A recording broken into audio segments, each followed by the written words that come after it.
and Wickham, genties and ladlemen, it is in fact your boy Sir Edward, and welcome to episode 20 of the Cracking the Shell podcast. This is where I sit down with all the cool guys, gals, and non-binary pals in the Glasgow and wider Scottish metal scene.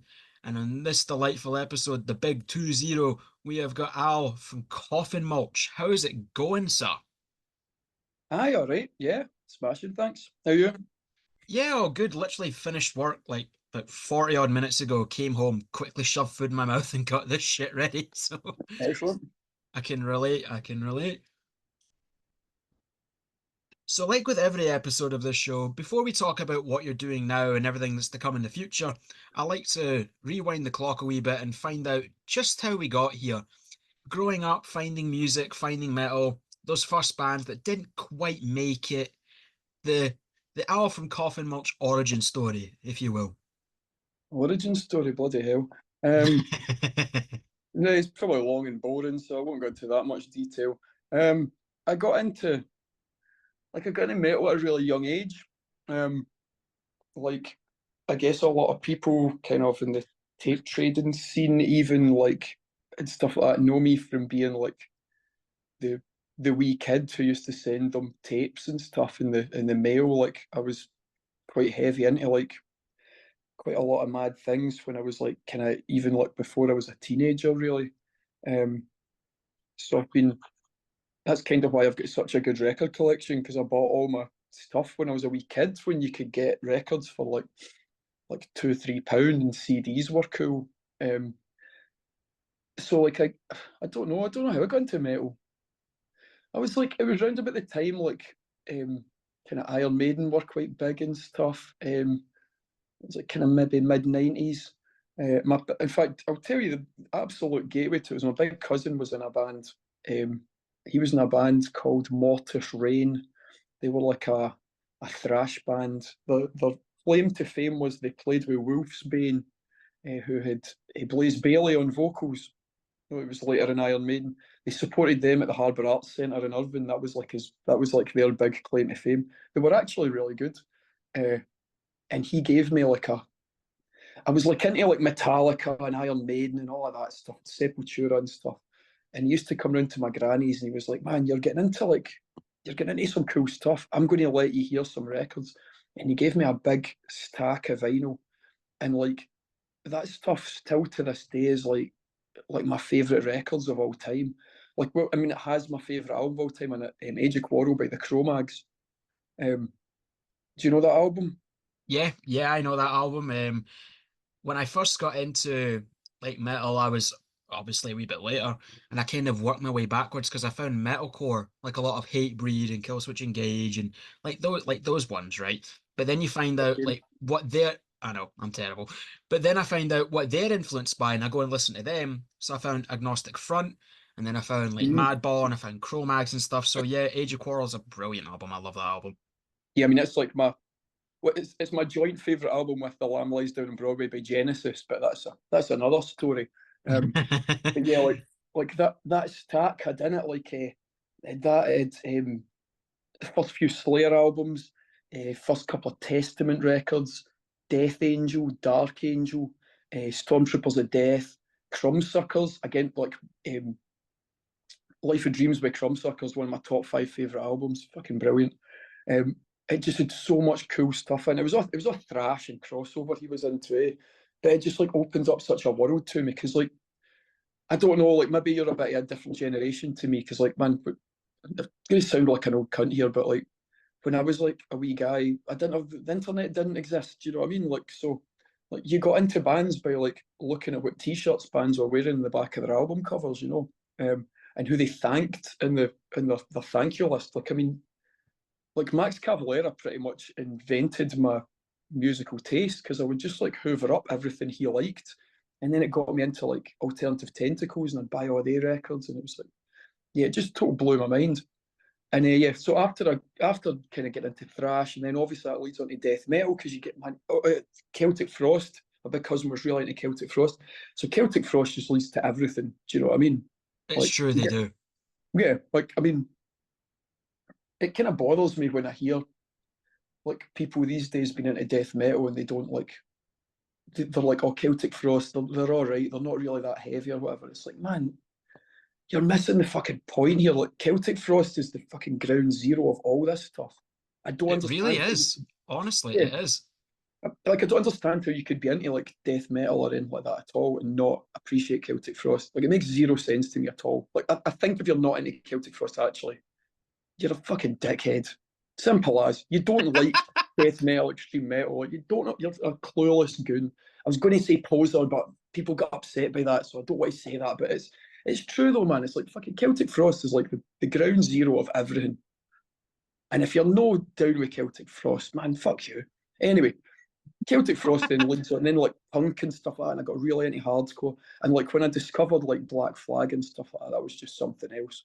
Um, and then like later on, I kind of went backwards. When I went to uni and stuff, I got really, really into like less heavy music, like getting into like prog rock and like psychedelic stuff and all that. And I guess that was round the time that all that metalcore stuff was coming out. So I never got it. Like I never understood it. It wasn't for me. It's fucking short hair music, man. I'm not interested in that. I want to see people with long hair and flares. Do you know what I mean? No, People that I look like me. completely get it. Yeah, no, I completely get it. It is just a kind of generational thing because towards like Yeah. as we go into the 90s, metal was kind of not dead, but it was definitely on life support. Unless you were like Machine Head, Pantera, Fear Factory, you were kind of fucked really. Like thrash was dead. Every band that was thrash either changed their sound into something completely different and alienated their fan base, or in the case of bands like Tankard, they stayed true to their guns, but they just fell into obscurity because thrash just wasn't the flavor of the day. And it was the same with death metal because you had all these bands coming out everywhere, and a lot of them were not terrible, but just mediocre, rehashing the same shit. I mean, any of DSI's like late 90s output will attest to that.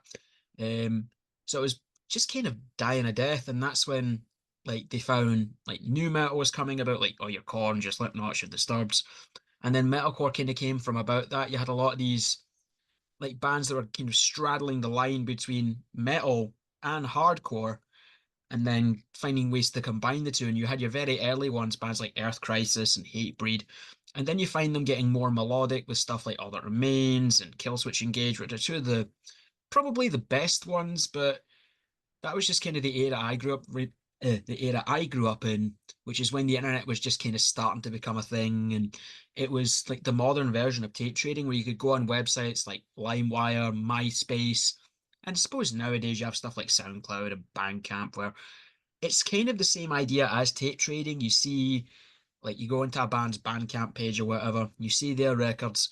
And then you look through their thanks list and you see the stuff that's recommended. Like at the bottom of the page, it'll say, if you like these guys, then you'll probably like them. And that's how I discover music. But I use a similar, more old school method of kind of finding artists. Like I'll look at album covers, I'll look at like logos, song titles, that kind of thing, and I'll go, oh, that sounds sick. I'll give that a listen. Or that looks pish. I'm not gonna bother. But it's the same kind of idea. It's just changed form in a way. But I wish that I was alive to be a part of like the tape trading and stuff like that. It sounds a lot of fun. It was. I get what you mean that there's similarities. I think there's a fundamental difference, and that's effort. Hmm. Um, I think getting into stuff now is much less effortful. So, and as a result, I think it's become quite throwaway. I don't know how many times I'm going to come across like an old. I don't mean to be like an old elitist prick, but I know I sometimes do come across that. But I'm not going to make any apologies for it. It's like it is less effortful. Like I don't know how many times I've had like wee guys come up to me and like tell me the score about something. Do you know what I mean? Or some like I find it funny. Like there's been a couple of occasions where I've heard kind of bands kind of talking shit about Coffin Mulch, like oh they're not proper death metal or whatever. It's like, is that right, man? Really? Because like, do you want to see my record collection? Where were you in fucking this year and that year of that gig? Because I didn't see you. Were you buying records off me 20 years ago when I had my death metal distro? No, you weren't. So fuck off. Um, not you, by the way, just me. No, no, I get it. I get it. I just think Talking it's about funny. You I'm know what I talking mean? about an imaginary person. Let's just keep them nameless for the moment. But Aye, so it's like I think like the internet allows people to just like check things out in quite a surface level, whereas when you used to have to like tape train, you had to like tape stuff for people, and like quite often you'd like make compilations and stuff like that. Or when you were searching shit out, like going to a record fair and like finding like CDs. Like I remember like coming across like a Misfits CD for the first time. I mean, Misfits must be like one of the most easily attainable bands in the world, eh? Like Oh, definitely, yeah. in our circle anyway. And it's like I remember I'd heard about the Misfits. I'd heard Metallica cover them, but I'd never actually got one of their records. And then like I came across like a CD and a record for. I just remember like me and my pals being over the moon. It's like, man, we're finally getting to hear this band. And I must have listened to that CD like 1,000 times. Do you know what I mean? I know every Misfits song completely by heart in every single way. And I think nowadays, somebody gets into something like, oh, check out Misfits, type it into YouTube, listen to it, give it a couple of custody listens. I could probably buy a t shirt before we even heard it. And you know what I mean? You're a Misfits fan. And I don't mean to like deride that because I'm sure like people get really into things, but it's like because it was more effortful, it kind of meant more. Do you know what I mean? It's like, yeah, you have to try hard in order to hear stuff and find stuff. Um, But I don't know, is that a bad thing? Like, man, it's a good thing that you can hear fucking everything now.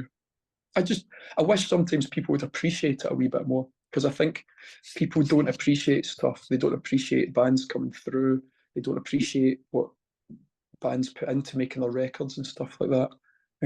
They just want it all. You know what I mean? They want to go on Amazon and just purchase it and get it the next day. I see that an awful lot when I'm selling records on Discogs and all of that. Just a real entitled attitude from people. And it gets on my nerves. Most things get on my nerves, though. You know what I mean?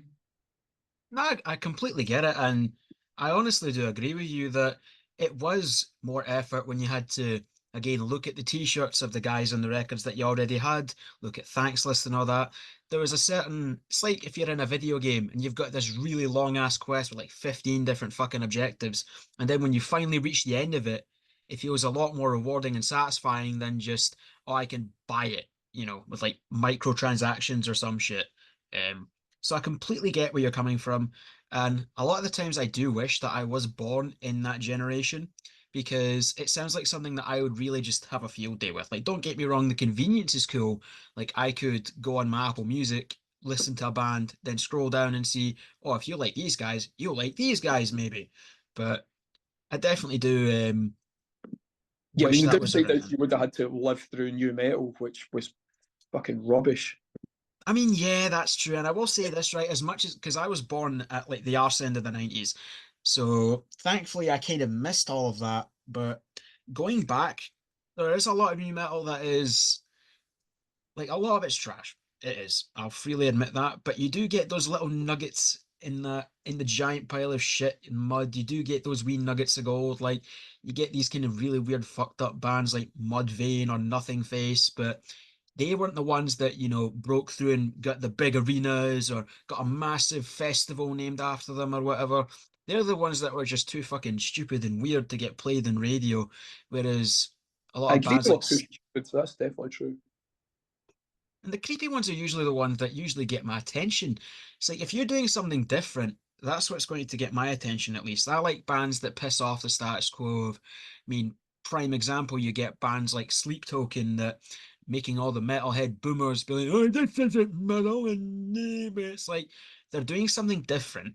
Frankly, it sounds sick, at least to me, but obviously music's subjective. There's never a bona fide objective opinion about any kind of art. It will forever be subjective, and you're never going to please everybody. But bands like that are what get my attention because they're pissing people off. And any band that does that, I'm immediately going to raise an eyebrow and go, more bands need to do that, frankly. Do something stupid, do something off the wall. Don't just play the same recycled deicide riffs over and over again. What led you to what led you to listen to incredibly original death metal band Coffin Mulch then? Honestly, I think it was when you guys were supporting, what was it, Malevolent Creation at Ivory Blacks? I want to say you were there. Or am I an idiot?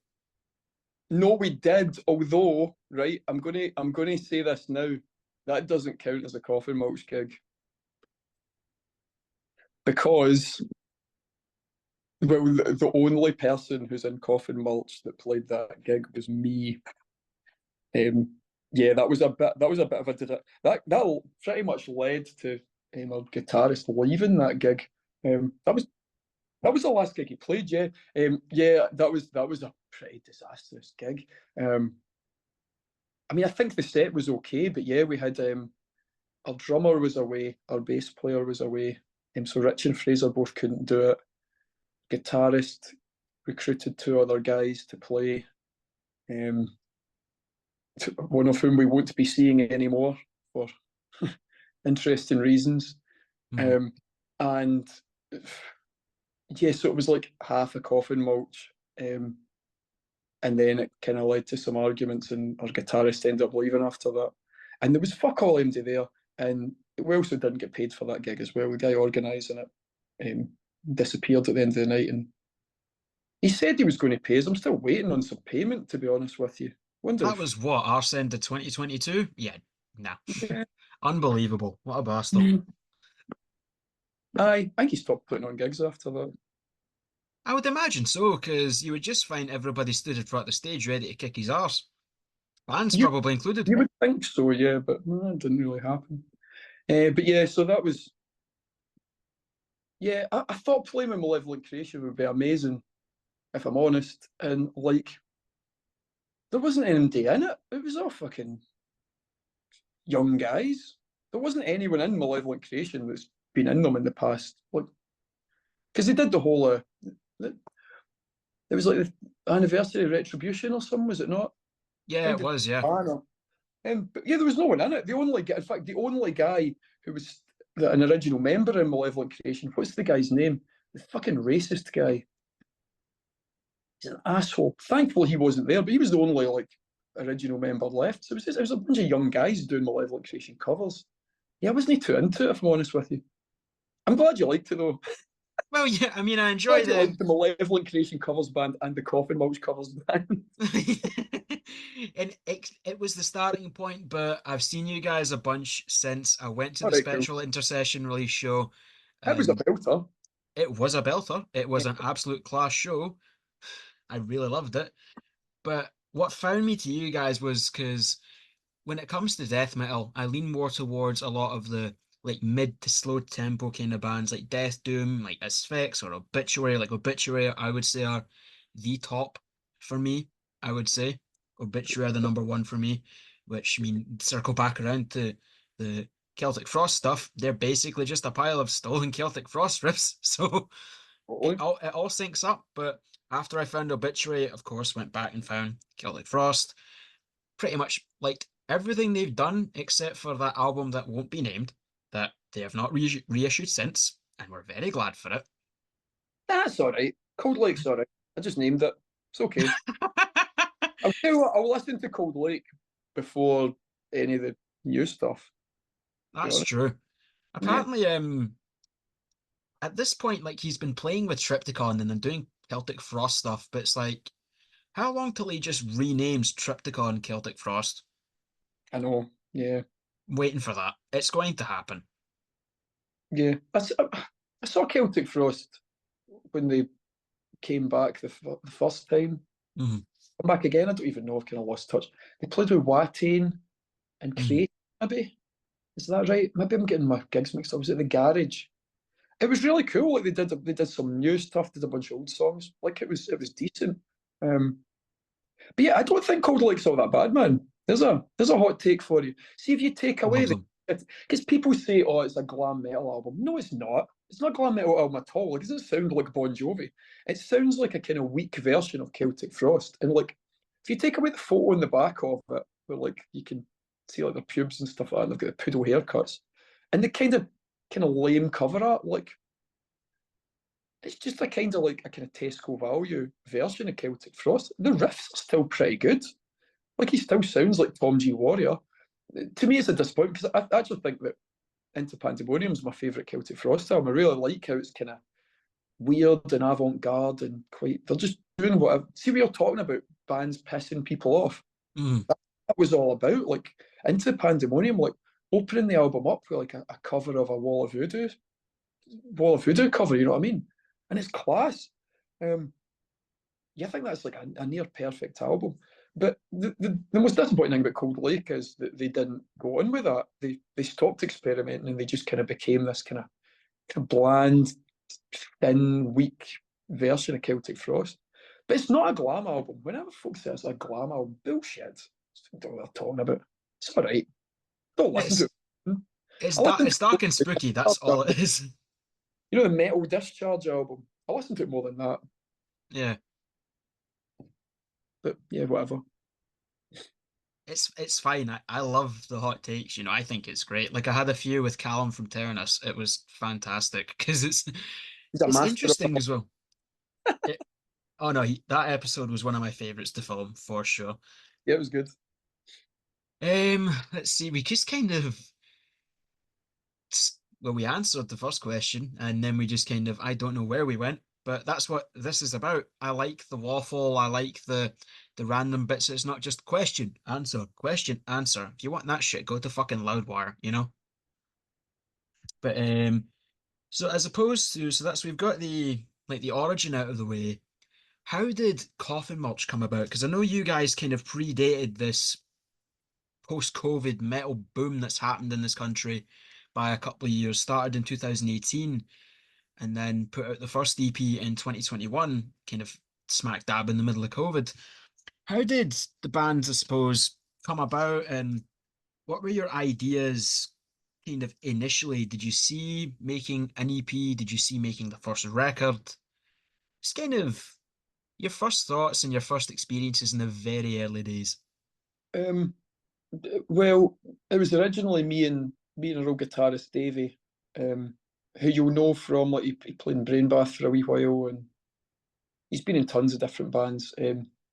We'd been friends for a while, and we met through him actually buying records off my record label in Distro, and I'd put a couple of records out by his band Veil. Don't know if you ever heard of them. I can't say I have, but it's definitely another one to add. VUIL. Man, you'll love them. In fact, I've still got stock of their last CD before they split up. So I'd put a bunch of stuff out by his band. They were like a kind of kind of speed metal band. They were really good, and we'd spoken for a while. Like I'd been like, man, I'd really love to do a death metal band. I was like, because I haven't done before Coffin Mulch. I hadn't done a band in years. Like I'm really into experimental music as well, like noise and stuff like that. Mhm. I've always been into like extreme stuff, and I used to do a band that were like just would just make a violent racket and just trash the place, and it was silly, do you know what I mean? But I hadn't done a band since Seppuku, and it's like 10 years or something. And yeah, we kind of decided. I think he was in my shop one day. I had a record shop at one point as well. He was in my shop one day, and we were just kind of talking. We were like, man, let's do a death metal band. And it was just no frills. We'll just do a death metal band, old school death metal band, because we were like, there's no death metal bands in Scotland anymore. Bonesaw were just splitting up, Mhm. and they're still the best death metal band Scotland's ever produced, in my opinion. Do you know them at all, Bonesaw? I can't say I do, but I love finding about all these kind of, I suppose, precursor bands to before this big boom. So I will definitely look that up. Get on Bonesaw again. I've still got about 600 copies of their last album currently in my garage. £2, £2. I'll give you one for free. Oh, you don't have to do that, man. Um, but they were amazing, and Sid from Corpse was in them. They were like an early '90s death metal band from Scotland, signed to Candlelight. And Bonesaw were just amazing. I put them on a bunch of times, but they were like for years they were the only Scottish death metal band worth bothering about. There was a bunch of kind of at one point kind of slammy type bands and kind of brutal death metal bands, but I don't know fucked about any of that kind of stuff. Never was. It all just seemed to be just like fucking wasn't it being extreme, do you know what I mean? Just I'm not into it. Mhm. I mean, if you are fine, like whatever, but that's not death metal to me. Anyway, we decided to do death metal band. We got together with this boy Mark Nelson, who had been in tons of like the kind of punk bands and stuff in the past, and we him and Davey had been in a band called Disclose, who were like basically a Discharge covers band. Um, they were cool, but they were like they had the vocals of metal era Discharge, but the sound of like classic era Discharge. It was quite silly. Anyway, so it was like him on guitar, Mark on guitar, Davey on drums, and me on vocals. And then soon after, my pal Rich joined, who's our bass player. And again, I met Rich at a record fair years ago. We got chatting because I was like complaining about the prices of records or something like that. Pretty much my usual.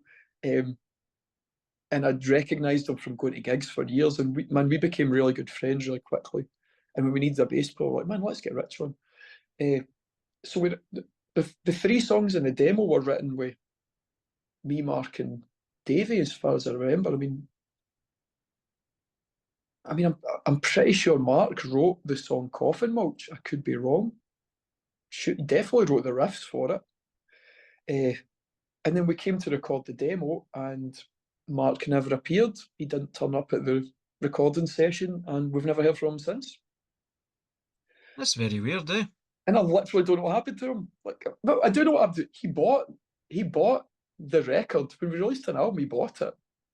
I sent him a message going, Mark, how you doing, man?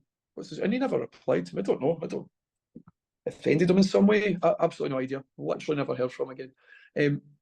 So then at that point, anyway, we kind of decided that we wanted to have two guitarists. So Davey moved on to guitar, and we got Fraser in on drums. So the idea was to have two guitarists and a drummer. But on the demo, Fraser's not on the demo because Davey played drums. And just for quickness, we thought, oh man, we'll just whip this out.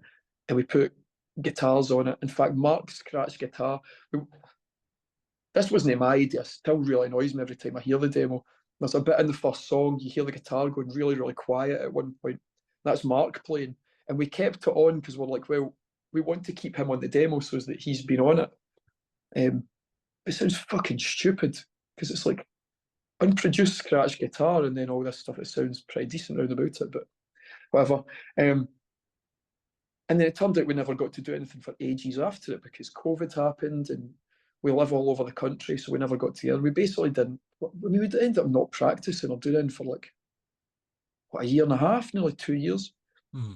But we'd recorded the album, it was ready to go, and then it got delayed because we signed to this label and they were dicks and blah blah blah. And I eventually put it out myself. And then by the time we put it out, it just went crazy. Like it was so popular, it sold out in a couple of days, and it was wild. But yeah, I mean, by the time like I think we played like maybe 2 or 3 gigs before COVID, and that was it. And in the time between that happening and then after COVID, there was just a bunch of bands in Scotland kind of came up and started, and then there was a scene, and it was cool. Like that was a really long-winded answer. I'm sorry, I was totally warbling there. Honestly, it's fine because again, it's a lot of context to like stuff that I don't really know because I first kind of realized what was going on like figuratively my own doorstep because I don't live in Glasgow. I live in Falkirk, which I know, I'm sorry, but So I'd first I'd figured out what was going on my doorstep when I decided, oh, Eternal Champions playing Scotland. That's weird.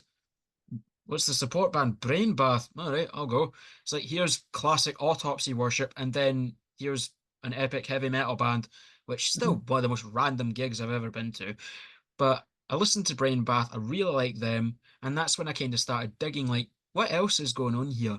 And that's how I found like Coffin Mulch, that's how I found Penny Coffin, Rancid Cadaver, Ageless Summoning, all these guys going about. And you're completely right in that pretty much as soon as lockdown lifted, you just see people forming bands, putting out demos and EPs, and this is where I think that the advance of technology does help in that because people can just record their demo, stick it up on SoundCloud or Bandcamp or whatever, and just make it really easy to find. So it is, but I do get what we were talking about earlier that it just doesn't feel as, I suppose, gratifying is the word, as to like get it onto a cassette, make the actual cassette itself with like the inlay and the cover and all that kind of stuff. But I've been seeing that a lot, like especially with like a lot of the labels that have been coming out of here, like at War of False Noise is one of them. Macho Records is another one. I've been lapping up all of their stuff recently. It's been amazing to see. And all of this happening on my own doorstep, it blew my mind. Because, for a while there, you like all the big ones, your Cannibal Corpse and your like Entombed and all these ones that are so far afield. But then you look at what's happening on your own doorstep and it reinvigorated my love for it.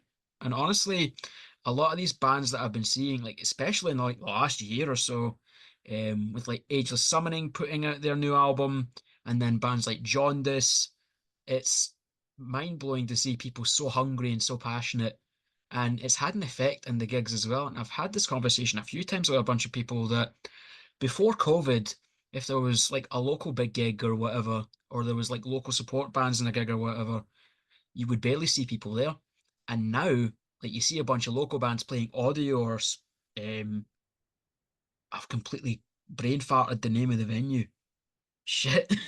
Stereo, that's it. You see these places packed to the local openers, and it's mind blowing, you know? Yeah. Aye, it's cool. I mean, there's a lot been made about the Scottish scene and how amazing it is and all of that. And I mean, like, I think of that. A lot of that is rhetoric, right? Like, it's good, but like, it's not like DC in 1980. Do you know what I mean? Like, Aye, yeah. we're not changing the world or anything like that. It's like a reasonably small scene, but people who are really into it. But it is cool. I kind of wish a wee bit people wouldn't be so compartmentalized into what they like. Like, I feel Hmm. like I'm putting on a gig in a couple of weeks' time. It's a hardcore band, Screwball, that the the guys put us on down south. Um, and they asked if Coffin Mulch would play it, but I'm quite reticent to play a lot of Coffin Mulch gigs in Glasgow because it's like, and we said that for the start, really, we don't want to be the local support all the time. We get asked constantly to support these bands. And we, like, with the greatest respect to a lot of bands, we get asked to support bands who don't sell as many records of us and aren't as much of a draw. But they'll be getting 300 quid, and we'll be getting 50 quid. And we'll be bringing all the gear and all the fucking fans. And it's like, aye, that sounds a bit like I'm being a bit of an ego here, but it's like, nah, man, we're not up for that. That's like, man, time is precious. I don't have time to be like taking a night off my work or whatever to go and do this for someone else's gratification. So we don't play a lot of gigs locally, but we also like are quite cognizant of like not just playing with death metal bands all the time. And I think that is happening in Scotland and Glasgow. Like bookers are just going, this is a death metal gig. You will have death metal bands at it. And it's like, man, like fuck's sake, there's more music than death metal out there. And quite frankly, like, man, if you're into death metal, you like fast, aggressive music. So give hardcore a go. Give it a listen. You might like it. I mean, that was always like when Death were playing, they didn't just play with death metal bands. Like the drummer of DRI was on the what is it, the third Death demo. Like, man, these guys were all just playing fast music. It's not. I think metal these days has become so like, I am a death metal guy. I wear death metal merchandise. I don't like this stuff, and it's like, man, just listen to, check out a bunch of things. That's why, like, we just been on tour there. I don't think we played an all death metal lineup on tour at any point, and it was cool because it wasn't boring. I get bored watching seven death metal bands. I'd get bored watching seven hardcore bands or seven any bands. Um, and I do worry a wee bit of that because what happens then is you've not got that many bands in the scene. And like people will start to get bored. People will definitely start to get bored at some point. People stop coming out to the gigs if it becomes staid and it becomes predictable. And I think that's something that, like, man, everyone has to be a wee bit hip to and think about when they're putting on gigs. Like, don't just go like this, right? Somebody's coming through town, right? Oh, we'll have Coffin Mulch and Rancid Cadaver and support. And it's like, nah, man, put something else on. put Rancid Cadaver in support of a hardcore band. You might get new fans that way. You know what I mean? You're not getting new fans playing to the same audiences all the time. It's just simple business. So yeah, I'm a wee bit worried that the scene is going to end up cannibalising itself a wee bit. And I think that's something that we kind of need to be aware of. Because yeah, there's a lot of people turning out to gigs and stuff like that at the moment, and there's a lot of young people and stuff like that. But I guarantee this gig that I put on, it's at the Audio Lounge in a couple of weeks' time, there'll be about 30 folk there or something like that.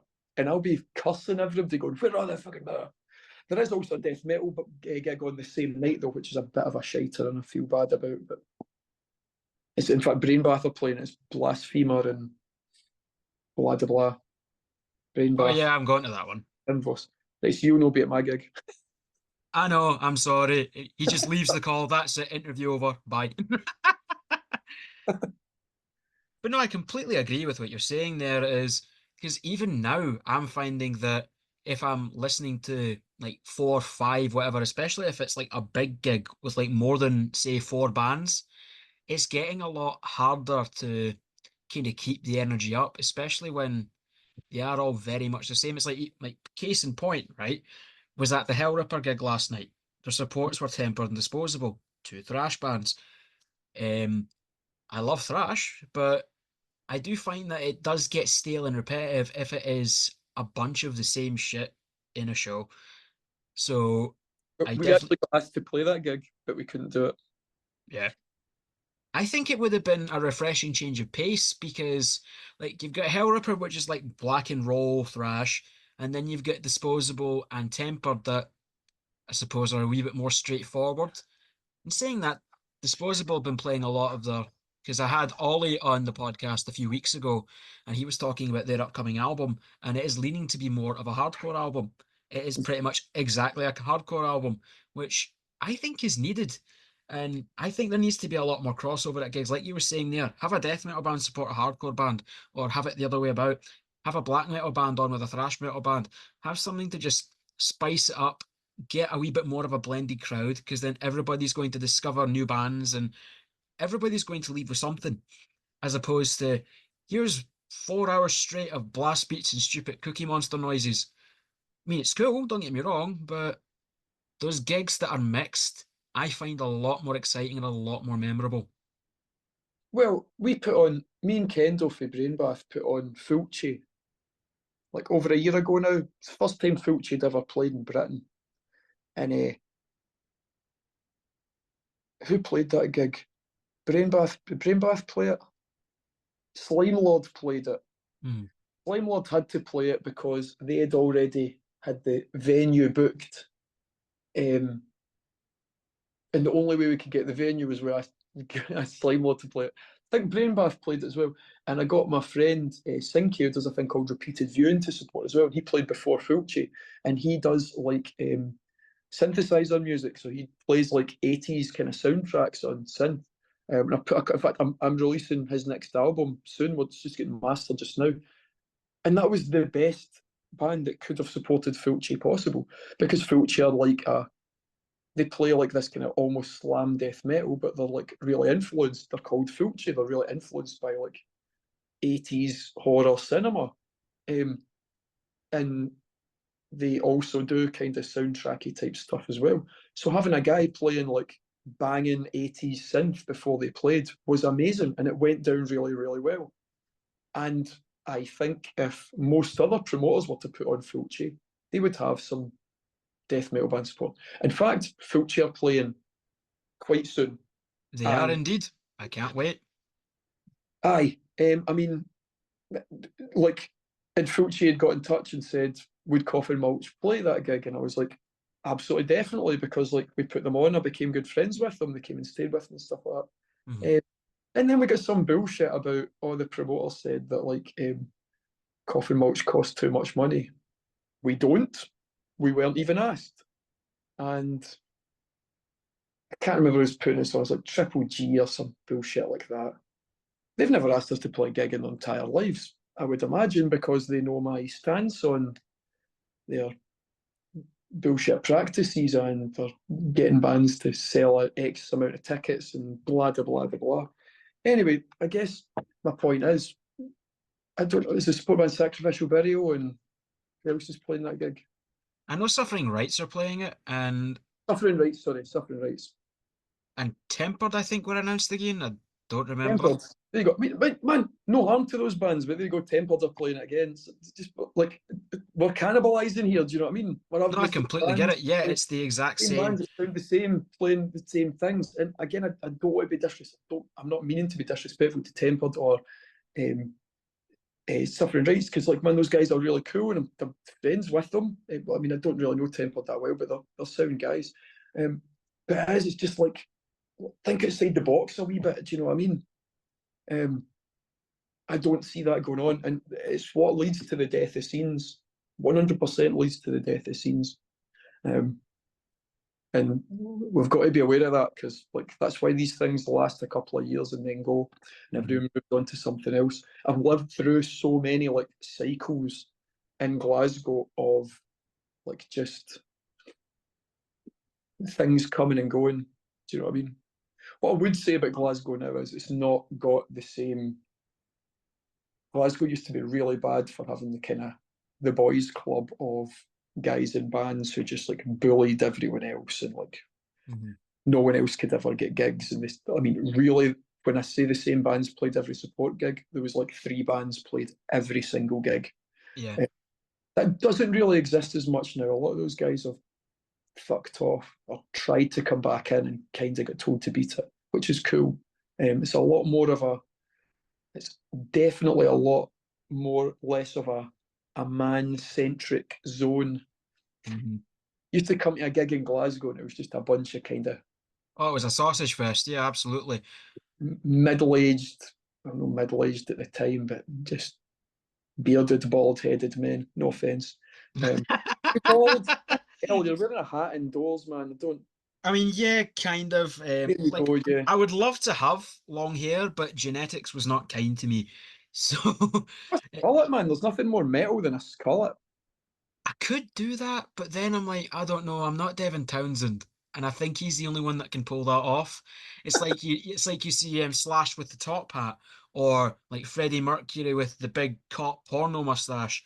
They're the only people I think that can pull that off. Like if I tried to grow my hair back again, one, I'm fairly sure my stepdad would run at me with clippers, and two, I would look like I would look like a reject off of like Friday Night Dinner or some shit, you know, like that weird creepy guy with the comb over and all that. But I used to have hair down to my arse. This was before COVID, and I started thinning on top when I was about 19, 20. And like it just got to the point where it's like, no, I can't keep doing this, you know. So I decided to say fuck it, brave it just before COVID was my ex at the time that shaved it, and she actually, because I have a mole like right here, and she cut that off, and holy fuck. Oh, Oh, oh, it bled for a bit. Oh, and I was scared, I'm not gonna lie. I think we actually broke that pair of clippers as well. I think we did. I'm sure we did, because we had to get my uncle to come along and bring over a new set because it just stopped working. And it was like maybe a third of my head, like half my head shaved. But wow. so That's that was the start. But then once it happened, after a few months, I was kind of, people were saying a lot of nice things about it, saying that, oh God, it's so much better, so much better. So I just kind of adopted it. And also, like, when it comes to hats and stuff, like, I collect, like, band merch, snapbacks and stuff. And because my head's a weird shape and I don't really like the dad hats, they're called, like, where it's not got any, like, of the support. Like, you can see it's kind of shaped. It just kind of, it doesn't fit my head right. And I think it looks stupid with, like, the curved bill. So I got into collecting them, plus they're comfy, and I never really have the time to actually shave my head with an open razor. I get it done at a barber. So I usually wear it just to like protect my head from the sun, like kind of hide it because it's growing out a wee bit, like it's growing out a wee bit now. But at this point, I just want to, like, if I could just permanently zap it, like gone, like Mr. Clean looking shit, I would do it. I mm, want to do that, you know? But yeah, so yeah, no, I don't know where that story came from, but don't worry, I'm not offended by bald, bearded guy. It's fine. It's fine. It's not a problem. yeah. So anyway, it used to just be like a bunch of just fucking guys throwing their weight around, Aye. kind of assholes. And like I'm going to take credit for this because, man, it's a fucking fact. I've made a big effort in the past couple of years to like really say, like, man, you come to one of our gigs and you're not going to. That's not going to be the case. It's not just going to be the guys network. Man, come to see us play and you'll be completely safe.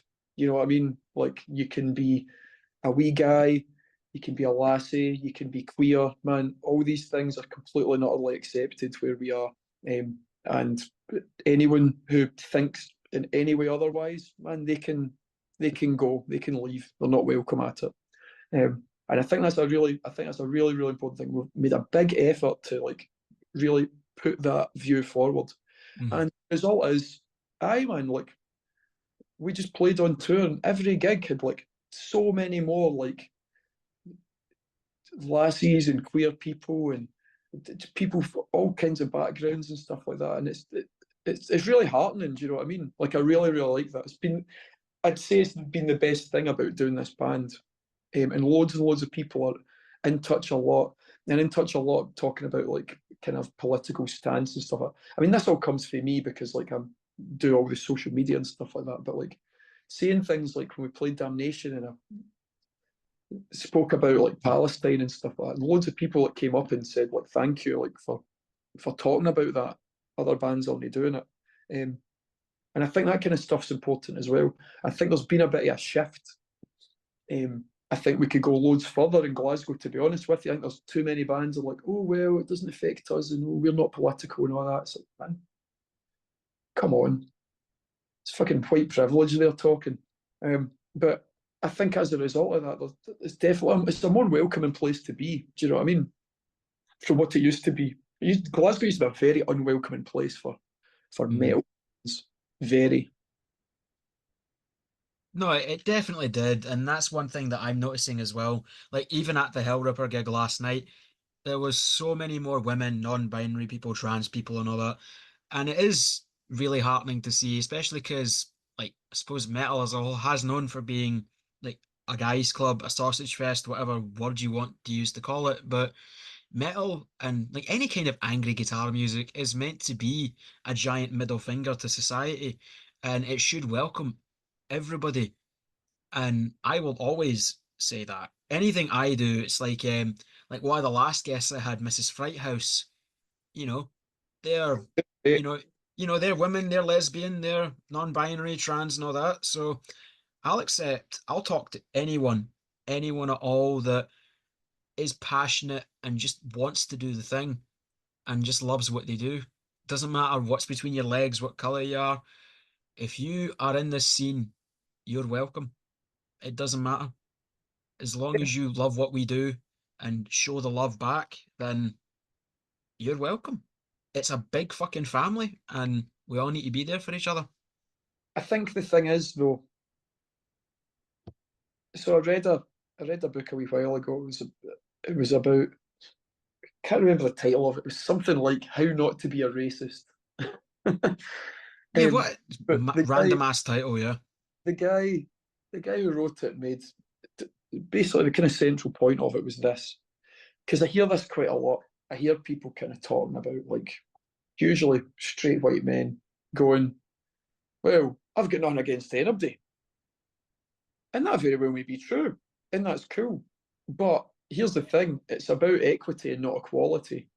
Mhm. Like you can say, and this is something that, man, I never used to understand myself. It took me some enlightenment to get there.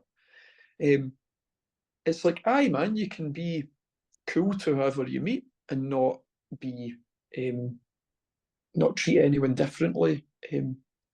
But it's incumbent upon people who are in positions of um, privilege, like, I mean, I am a straight white man. Man, my life is incredibly fucking easy. It's not enough to just say, I'll treat a black person the same as anyone else. You've got to go further than that and actually be actively anti racist. You've got to be actively anti homophobic. And because by doing so, you are trying your best to level the playing field as much as you possibly can. So just saying, I've got gay pals and I wouldn't do anything into that. That's not enough. You've got to go further. You've got to actually advocate for change as much as you possibly can. Mm. Um, and do we do enough of that? Probably not. I try, but man, everyone could always be doing more. And I think that's really important. And if I'm honest with you, I think loads more people could be doing more. Now, the counter to that, because I can already hear people fucking going, who's this wee guy think he is telling me what to do? And why should I have to do this, that, and the other? It's like, man, you don't have to. That's just my belief. And I think that's what people should do. And I think when you're in a position of being in like a popular band, or when you're someone who people listen to, when people listen to what you've got to say, then it is incumbent upon you to put forward a positive message and try and enact some change. Because if you don't, what's the fucking point of being popular in the first place? You're doing nothing but serving your own ego. Mm-hmm. No, I completely agree. And it's something that everybody should do. Everybody should try, and if you have any kind of platform, then because nobody's equal until everyone's equal. It's like the whole Yeah. fucking Black Lives Matter thing of that you get all these cunts that are like, oh well, all lives matter. It's like that's not the point, bro. You're not the one whose family's getting shot for no fucking reason. It's not equal until a black guy could be going down the road and feel safe and not feel at risk of being pulled over, being shot, or anything like that. Because I see these stories and I'm going, we are so far in this future where we have literally achieved space travel. We can change our gender if we want to. And this basic shit we still haven't got. Why? It forever blows my mind because like I was brought up, again, my parents are kind of old style and all that, but I've always just felt it's how people act to you that's what should matter. It's like if you're nice to me, I'll be your biggest cheerleader. You know what I mean? I'll support you in whatever it is, even if it's not something I necessarily agree with or like, then I'm going to respect it because of course it is. You have respect until it is taken away. If you do something that kind of ruins it, But nobody that I've met has ever done that. So yeah, kind of don't know how we got on this whole like socio-political tangent thing, but they're important discussions to have, and it's something that I will never ever censor. I'll never remove it. I'm not that kind of guy. Again, the whole point of cracking the shell is to get to know the people behind the instrument and everything that entails. Cool. Yeah. I know it's just what else can you say really? But going back to I suppose music and stuff. So you guys put out the first album, Spectral Intercession, last year. Incredible album. I still can't believe that was not recorded with an HM2 pedal, which I still find amazing because it sounds so No, it was. much. Oh, it was. Oh, I thought I read somewhere that it wasn't, or I heard something that it wasn't, but The album, all our recorded output has been recorded with HM2 pedals until now. But Derek, I'm saying our new guitarist, he's been with us for coming up in 2 years now. mhm. Um, he's never used an HM2 pedal. It's a really convincing tone. That's what got me. I don't remember who it was or how I found out. It's like, oh, it's not an HM2, but No, because it is an HM2 on the album, but mm, live, anytime you've seen us live, apart from the Malevolent Creation gig, which had Monkey on guitar, um, it's never been HM2. We stopped. Derek's first gig was when we played with Undeath, mm. Flying Duck. Oh, Yeah, that gig was amazing. I yeah, it was love that. great. But yeah, he's never played an HM2. He sounds somewhat akin to it, but yeah, it's not an HM2. Because loads of people like come up, both tours we've done, folk have been like, oh, I love that HM2 tone you've got. And it's like, it's not an HM2 pedal, man. Not that I give a shit. Fucking HM2. I've said this before in interviews, like, folk talk about that. Like,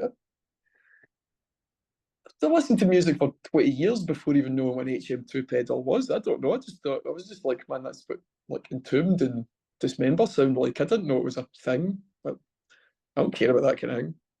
But yeah, so next recording, I mean, like we're ready to record quite soon. It will not be an HM2 pedal on it. I know it's still going to sound absolutely disgusting. Like your live sound, I think, is one of the best that I've heard in recent memory. It is Oh, thanks. so dense, it's so huge, but it's still clear and it's not just turning it into a bit crushed fart. Like you see a lot of these kinds of like especially I find it more in like really fast bands like grind or power violence and stuff. It gets to a point where it just again it sounds like bit crushed farts and there's not really any clarity or like space for it because then you're not hearing anything else. You're just hearing distorted noise. Like you are straddling a fine line between being Napalm Death and being full of hell. It's a hard line to, I suppose, kind of traverse, but Coffin Mulch's live tone, it's still full and clear while still being just densely heavy. And I'm really looking forward to hearing it on the next recording, whatever that might be. That was going to lead into the next question. What is next? Because we're coming up on like nearly, if it's not been a year already or more than that, it's bound to be close. So what is next for you guys? Um, we've got a bunch of new songs done. Um, so we played all of them. We played four new songs on tour. We were kind of doing a couple each night. Um, so we've got a few gigs coming up. We're doing a gig. We're doing three gigs in October, and then we're going to take a wee break for a wee bit and try and get these songs recorded. So we've got four songs totally done. Um, we just did a wee practice the other day, and we've got another one that's pretty much ready to go. Um, I don't know the plan for me. I've got a kind of doing a 12-inch in mind, so like similar to Septic Funeral, doing another EP. Hmm. I'm just really keen to get like something with Derek on it out. He's been in the band for this long, but we've not released any music with him, and we've written tunes, and they're really good. Like the new tunes are definitely like people are going to be into them. Um, but it might turn into an album if we get a bunch of new stuff recorded. I don't think so at the moment. I think it's going to be an EP. But yes, we're going to get that done. Hopefully, record round about November, and hopefully get it out a little bit sooner than the other stuff. The other stuff was just always beset by problems. Like you had COVID. I mean, Septic Funeral came out what 2 years after we recorded it or something like that. Hmm. Spectral Intercession, the artwork took ages. That delayed it by like a full year. I mean, our guitarist had left for 6 months by the time that album came out, and everything was sorted and done. So that was frustrating. So hopefully we don't have the same bother with this one. Um, before that, we're going to do we're actually doing a record with Mick Harris. You know Mick Harris? Yep, no, of course I do. Um, Yep. he's he's going to do some remixes. We're going to release like a techno dub remix. Coffin Mulch, Mick Harris. I don't know if it'll be Scorn or Manrella or whatever it is he's wanting to call it. So we're doing that um, quite soon. So that'll be amazing. I'm looking forward to that. That sounds incredible already. I mean, I think it's the kind of thing that I think a lot of the death metal fans will not like. I quite like the idea of making it like a kind of dub, not having any vocals on it or whatever. But because I love that kind of thing, I love Scorn. I love everything Mick Harris has done. Actually, he's a total hero of mine. Um, I think the stuff he's done with Scorn, particularly, was like really, really groundbreaking, particularly in the kind of mid-90s. Um, so yeah, he's really into it. So that man, hopefully that'll be cool. And we got a recording a gig we did in Bristol. Like played a gig in Bristol. It was amazing. It's a big venue. It's the first time I kind of thought, man, we're actually doing all right here. It was like a proper venue. There's like 300 people there. It was sold out. It was like a real venue, like an actual. It wasn't like Hmm. no harm, like, but it wasn't like playing the 13th note or something. Like that. It was like an actual real venue, and people had come there to see us. And the guy recorded it, and it was man, it's come out really good.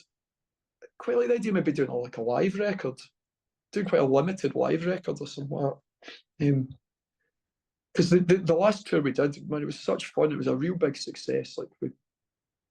It was really cool, and I was kind of blown away by the number of people who are into us now, and the kind of step up from last year.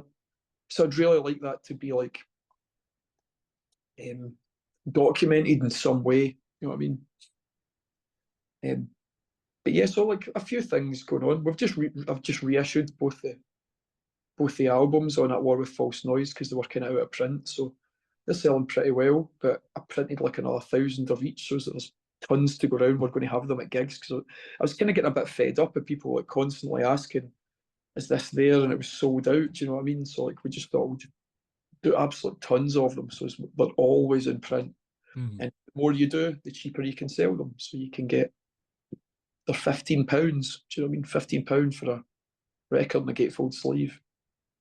It's half the price most cunts sell them at. Oh no, I get I get really upset when I go into places like HMV and I go to the metal section. I'm going, what the fuck? I'm not paying 40 quid for a record. Come on now. I ain't got the Don't go money to for that HMVs, anymore, you you know what I know? mean? Don't go to HMV and buy your music. Buy No, off a distro. aye, there you go. I'll have everything linked down below, the Coffin Mulch Instagram, the Bandcamp, just everything to do with you guys down there. A lot of stuff on the horizon. It's going to be, I definitely see the end of this year and beginning of next year. I think it's going to be interesting for the scene, especially because we've got stuff like Dead of Winter Fest 2 happening. And again, all these bands are kind of, they've cut their teeth a wee bit. They played their first shows, they put out like the first demo or whatever. So it's going to be interesting to see where these bands go from here. We get EPs, we get full lengths. Be interesting to see how long we can keep this going before again well, I hope it doesn't, but I think you're right in that playing all these same shows with the same lineups and same types of music, I think it is going to eventually kind of eat itself alive like death metal did in Florida in the 90s. Because again, they were all doing the same thing. Nothing really interesting was coming about. And I mean, look what happened. There's only a few bands from that scene that are still going, and it's all the big ones. So I'm I mean, hoping. that's a difficult comparison because they were all like, I mean, when they were coming out, they were doing something new. Do you know what I mean? Like, Mhm. if we're honest, man, the death metal bands of today, we're all tribute acts. Do you know what I mean? We're not breaking new ground. We are essentially copying the bands we like. I think the thing that's cool the now is I see a lot of the young guys like Jaundice and stuff like that, but there's hundreds of kids coming along to gigs. It's like, man, the future of the scene isn't us. The future of the scene isn't Brain Bath, right? We've all been going for a while. We're all kind of older. Do you know what I mean? I'm 41 now. Um, the future of Scottish metal and Scottish music is not me. It's the 16 and 17-year-olds in Jaundice and the wee guys that are coming to gigs and really enjoying them and picking up a guitar and going, man, maybe we'll give this a go. I mean, like you can see that already, man. We fella that plays guitar in Jaundice, man. Give him 2 years' time, he'll be better than everybody who's playing just now. Do you know I what I mean? fully believe it. I mean, their first What ever show was a sold out Ivory Blacks at 16 or 17. I think I'd have just shit myself and panicked, but yeah, they nailed it. Honestly, absolutely. they nailed it, and they've got that hunger, and they're appearing in as many shows as they can. I think they've got a bright future. I really do. Because of but that's something. It's not just them. There's Aye, there's loads of others, but that's tons, the big tons of one wee I can guys. think of. They'll Aye. be they'll maybe know of bands that will they'll maybe practicing, getting bands together, and man, that's and it might not be death metal. It could be like in 5 years' time when they're all like kind of really going for it. It's something new. Like, Mhm. you know what I mean? Maybe doing doom metal by that point. That's fine by me. I do love Doom, so I'm game for that. Yeah, same. I mean, that was the kind of trendy thing about fucking 15 years ago or something like that, but yeah, that's the important thing. That's what we've got to kind of keep these wee guys involved, not push them away. Do you know what I mean? Mhm. Um, I think that's really important. Amen to that. And I think that's a good note to end on, that as long as everybody just keeps trying new things and don't feel threatened by everything, give it a go. You never know what you're going to do. It's like, even with this, I thought, I don't know, I'll get a camera, I'll get a microphone, I'll see what the fuck happens. And this is the 20th episode. And I'll be filming the next one right after this because I'm an idiot and forgot I had somebody else, and I'm awful because it's just been because I You went know to what? the Right. no, it's all right, it's all right. Okay. No, it's completely my fault. It's just because like I went to the Hellripper gig last night. I came home. I didn't get to sleep until like 12:30 or something like that. I woke up, went to work, came home. It's like, oh fuck, you know. But it's fine. I'll do it. And I didn't think it would get this far, so you never know. You might just put a wee demo and then that's it, or you might end up going on tour around the country. You never know. Just do it. Don't care what anybody thinks. If you're happy, that's what matters. That's it, 100%. That's the note to end on. Al, thank you again for spending some time with me, and Nah, thank you, um, man. that was a lot of fun. Thank you again, everybody, so much for watching. If you like this, feel free to like, subscribe, share, comment. Feed the algorithm machine. I don't like it either, but unfortunately, it's the only way that this gets into people's ears, eyes, arses even. I don't judge, just don't bother me on Monday. I don't care what you do in your weekend. But thank you again, everybody, so much for giving this podcast some love. I can't believe where it's been going and everybody's that said nice things to me. So definitely be prepared for more. Um, Thank you again, everybody, so much for watching, and I will see you all in the next one. Adios.